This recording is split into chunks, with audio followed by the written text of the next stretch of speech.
আমার বোনরা শুনছে তো? বিবাহিত ভাইরা শুনছেন তো? তোমরা অবিবাহিতরা শুনছো তো? আমি তোমাদেরকে আজকে এমন এক গল্প শোনাচ্ছি গতকালের, যেটা তোমার সারা জীবনের শিক্ষণীয় হতে পারে।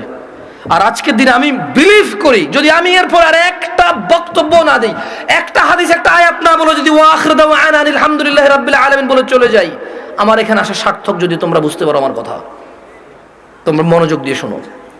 গতকাল এমন একটা প্রশ্ন আসছে আমার কাছে, আমি তালাক সম্পর্কে কথাটা মনোযোগ দিয়ে শুনবেন। এখানে অবিবাহিত কারা আছো? হাত তোলো তো। অবিবাহিত কারা আছো?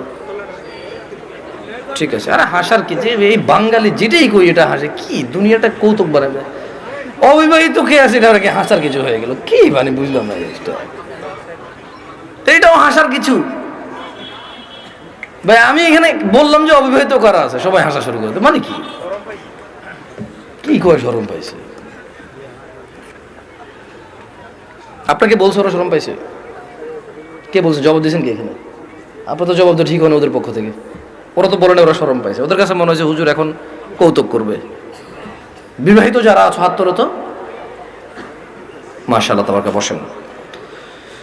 তো আমি তেমন কখনো ব্যক্তিগত বিষয়ে তেমন বলি না মাহফিলে, এটা আপনারা অনেকে হয়তো জানেন যারা আমাকে চেনেন। গতকাল আমার কাছে এক প্রশ্ন আসলো তালাক বিষয়ে। আমি বেশিরভাগ সময় অ্যাভয়েড করি তালাক বিষয়ে প্রশ্ন। এমনিতে আমি নর্মালি কোনোদিন কোনো ফতোয়া দিই না। যখন নতুন নতুন বাংলাদেশে আসছিলাম আমি সৌদি আরব থেকে, তো আরও অনেক ছোট ছিলাম, রক্ত অনেক গরম ছিল, তখন আমি বিদআত শিরক এগুলো নিয়ে প্রায় ফতোয়া দিতাম, আর অনেক ভেজাল লাগতো, সত্যি কথা। আল্লাহ আমাকে আশ্রয় দিয়েছে। পরে আমার ওস্তাদরা, বড়রা যারা আছে, তারা আমাকে বললো যে জামশেদ তুমি ফতোয়া দিও না, কোরআন সুন্নাহ থেকে মানুষকে তুমি আহ্বান করো, ভালোর দিকে ডাকো, মন্দর দিকে নিষেধ করো। আল্লাহ তোমাকে যতটুকু তৌফিক দিয়েছে। ফতোয়া অনেক বিস্তর বিষয়, অনেক সিচুয়েশনের উপরে ফতোয়া চেঞ্জ হয়। দেখা যায় একই বিষয়, মানে সাবজেক্ট এক, পরিস্থিতিতে দুই রকম অ্যান্সার হয়। সো তোমার এখনো সেই প্রজ্ঞা যদি না হয় তুমি দিও না, আর প্রজ্ঞা হলে দিও। তা আমি ওনাদের কথা চিন্তা করেছি যে আমার সেই প্রজ্ঞা হয়নি যে আমি দিব। কারণ এখানে হানাফিরা বলে যে একসাথে 3 তালাক দিলে হয়ে যায়, আর শাফি হাম্বলিরা বলে যে যতবারই তালাক দেয় একবার। এখন যারা হানাফি নিজেদেরকে বলে, ওনারাও কিছু দলাইল পেশ করে, আর যারা শাফি মালাকি আছে বা আহলে হাদিস সালাফি আছে, তারাও সূরা বাকারার মধ্যে যেমন আত-তালাকু মাররাতান, তালাক 2 বার, মানে 2 দফায়, এভাবে দিয়ে বলে। তো আমি চিন্তা করছি এটা বড়দের বিষয়। কার বিষয়? এটা আমার ম্যাটার না, আমার এত জিম্মেদারি নেওয়ার এখনো অতটুকু যোগ্যতা হয়নি। তো বেশিরভাগ তালাকের যখন প্রশ্ন আসে, আমি বড় বড় আলেম যাদেরকে চিনি, যেমন আমি সৌদি আরবে ছিলাম, তাহলে বেশিরভাগ যাদেরকে আমি চিনি তারা মদিনা ইউনিভার্সিটির স্কলার। কেউ হাফার আল বাতান ইসলামিক সেন্টারের লেকচারার, কেউ রিয়াদ ইসলামিক সেন্টারের লেকচারার, কেউ আল আহসা ইসলামিক সেন্টারের লেকচারার সৌদি আরবে, যাদের সাথে আমার পরিচয় আছে খুব ছোটবেলা থেকে, আমি যাদেরকে চিনি, যারা আমাকে খুবই আদর করে। তো আমি যেটা করি, যখন এই তালাকের মাসলা মাসাইল আসে, নর্মালি কোনো প্রশ্ন আসলে আমি জবাব দিই না, কিচ্ছু রিপ্লাই করি না, কারণ আমি জানি আমি ফতোয়া দিব না, আমি ইগনোর করার চেষ্টা করি। খুব সহজ থেকে সহজ প্রশ্ন আসলো দিতে চাই না, কাউকে না কাউকে ট্রান্সফার করে দিই। তো ওই একটা বোন মেসেজ লিখলো, আমি ওয়ালাইকুম আসসালাম দিয়ে লিখেছি আপনি যে কোনো প্রশ্ন লিখে করেন। তখন সে লিখে প্রশ্ন করলো যে তালাকের বিষয়। আমি বললাম যে আমি তালাকের বিষয়ে ফতোয়া দিতে জানি না, আমি একজন বড় আলেমের নাম্বার দিচ্ছি, আপনি ওনার সাথে কথা বলে আপনি জেনে নেন, হোয়াটসঅ্যাপে মেসেজ দিয়ে ওনাকে কল করিন, সমস্যা নেই। এখন উনি আমাকে একটা ভয়েস মেসেজ পাঠাইলো যে ওনার হাজব্যান্ড ওনাকে তালাক দিয়েছে 3 বার। এখন উনি নানা হুজুরের কাছে গিয়েছে যে উনি এখন এই স্বামীর ঘর করতে পারবে কিনা। ওনার স্বামী অনুতপ্ত, উনিও অনুতপ্ত। আমার বোনরা শুনছে তো? না, আমার বোনরা শুনছে তো? বিবাহিত ভাইরা শুনছেন তো? তোমরা অবিবাহিতরা শুনছো তো? আমি তোমাদেরকে আজকে এমন এক গল্প শোনাচ্ছি গতকালের, যেটা তোমার সারা জীবনের শিক্ষণীয় হতে পারে। আর আজকের দিনে আমি বিলিভ করি, যদি আমি এরপর আর একটা বক্তব্য না দিই, একটা হাদিস, একটা আয়াত না বলে যদি ওয়াখির দাওয়ানা আলহামদুলিল্লাহি রাব্বিল আলামিন বলে চলে যাই, আমার এখানে আসা সার্থক। যদি তোমরা বুঝতে পারো আমার কথা, তোমরা মনোযোগ দিয়ে শোনো।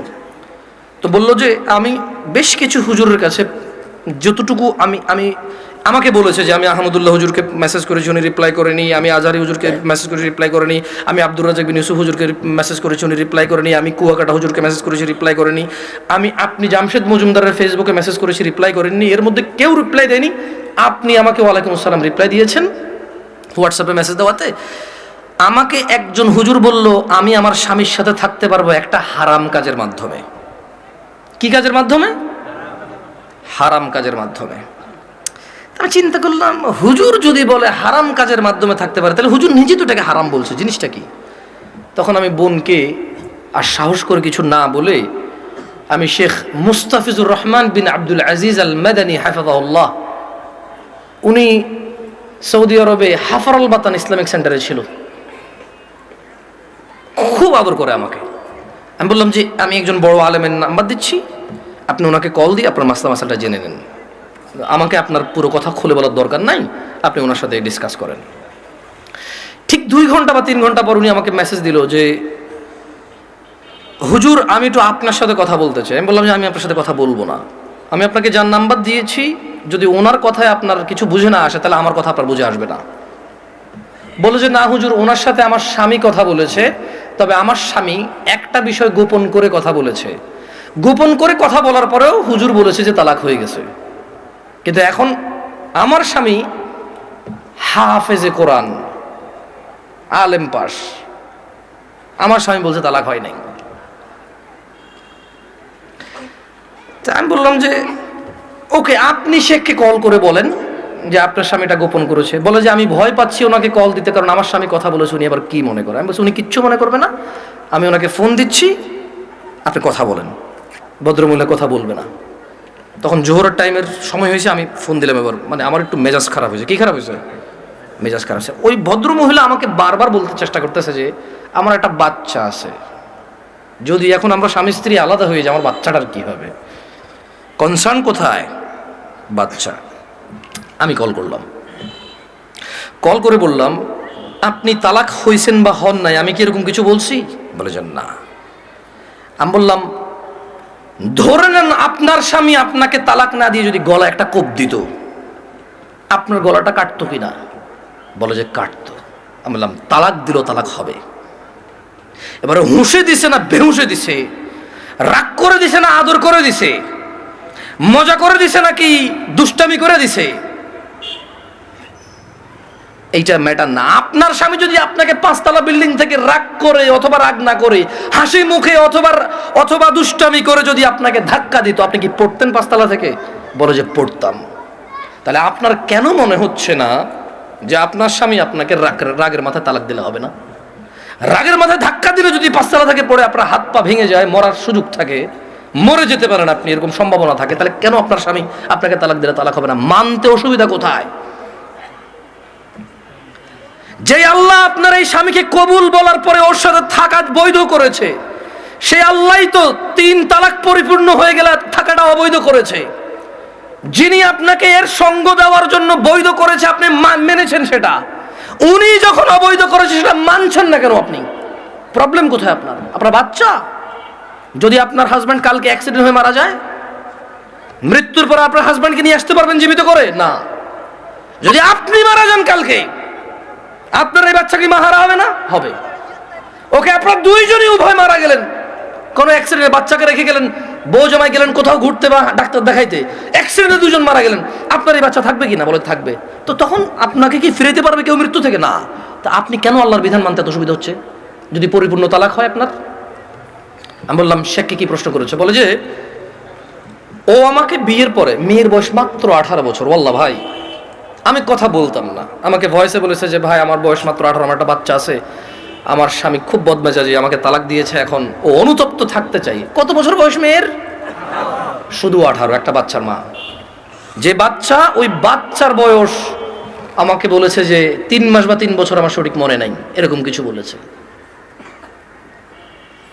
আমি বললাম আপনি কি মানে নিজে নিজে পছন্দ করে বিয়ে করেছেন নাকি বাবা মা পছন্দ করে বিয়ে দিয়েছে? বললো যে বাবা মা পছন্দ করে বিয়ে দিয়েছে। আমি বললাম বিয়ের আগে স্বামীকে চিনতেন না? বলে যে না। আমি বললাম আপনার স্বামী নামাজ পড়ে না, ঠিক না?